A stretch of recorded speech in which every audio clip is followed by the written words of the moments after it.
Guys, magandang gabi po sa inyong lahat, no? Dito po tayo ngayon, guys, sa ating kaibigan na si Tatay ni Shoto. Tungod siya mo'y atuang kaistorya karon, guys, nga magpaabot sa iyang nakita diri sa atuang palibot diri sa atuang mundo. Tay, maayong gabi, Tay. Salamat, Tay. Unsa man ning imuhang ipaabot karon, Tay?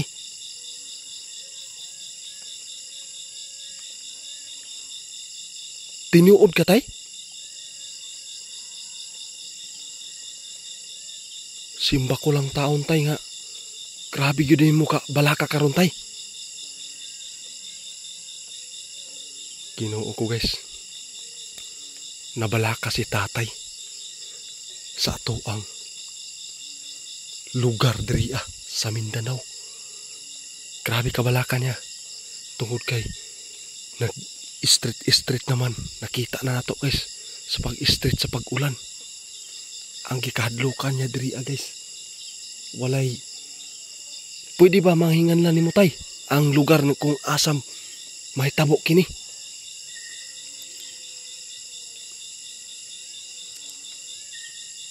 Dili na lang daw niya, guys, hinganlan kung asa nga lugar nga apektado taani nga mga kalamidad karon.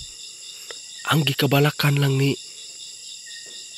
Tatay, guys, kung sige ang pag-ulan diri sa Mindanao, dapat yun mag-amping ta. Kay ang nakita karon ni Tatay nga sigig street ang pag-ulan, kini ang pag-landslide. Mo ni delikado, guys. Bisan pa mag-ingon nga wala mahinganli ang atuang lugar, guys, pero apektado na ta ang tanan ani. Tungod kay nakasinati gyud ta sa pag-ulan karon, perminti na. Guys, basa pa kayong mga kuan, guys. Yuta diri Pero, Tay, dili kayo ni delikado, Tay?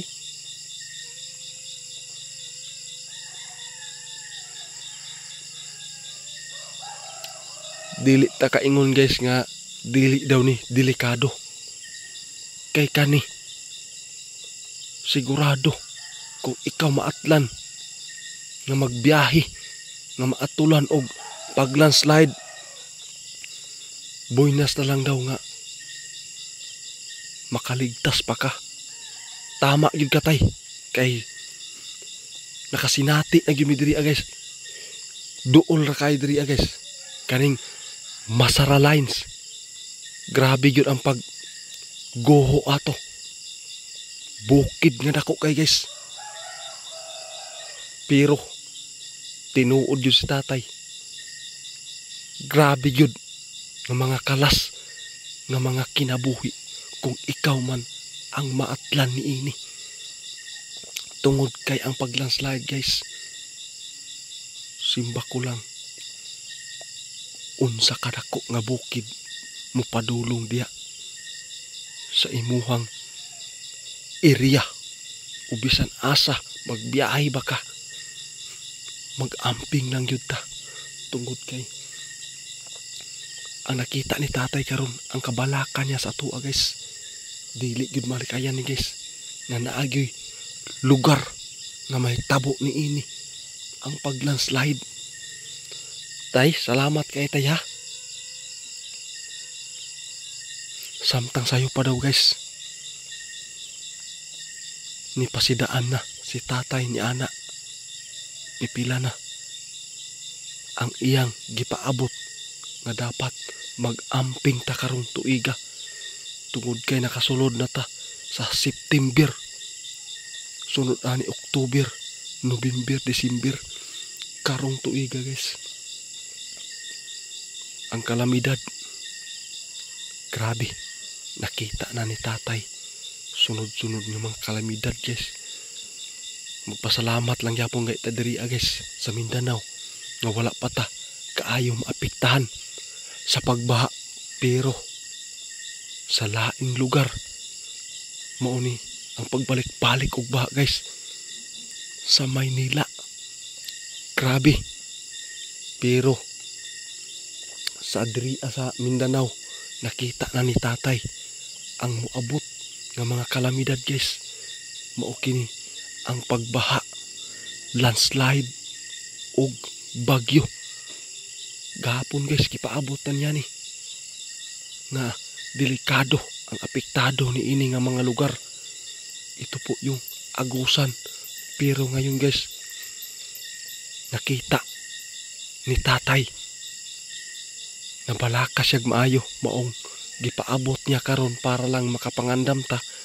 Mao kini ang paglandslide. Grabe yun, tinuod yun ka tay.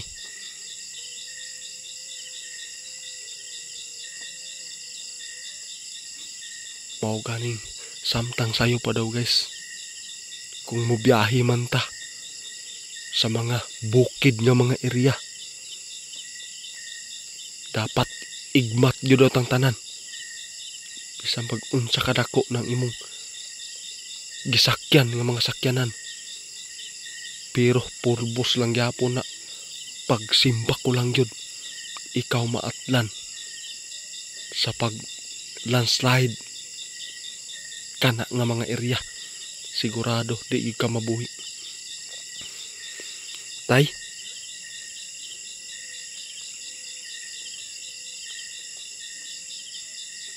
Sige tay, kung kinsa may makakita ani nga mga video, dapat ato adong ibalita sa mga silingan para makapangandam ta ug makatabang ta sa atong mga silingan nga makapahinomdom kita para malikay kita sa disgrasya karong tuiga. Dapat yun guys ha, sa atong kada adlaw nga pagbiyahe, motorista, mga sakyanan, kung magbiyahe man ta sa mga bukid area, dapat amping yun. Dapat di magdugay-dugay para dili kita maatlan sa disgrasya kining paglandslide. Kay nakita yun ni tatay karon ang kabalaka tungod kay ang pag-ulan street na. Tay, salamat sa mga gipaabot nimo karon tay.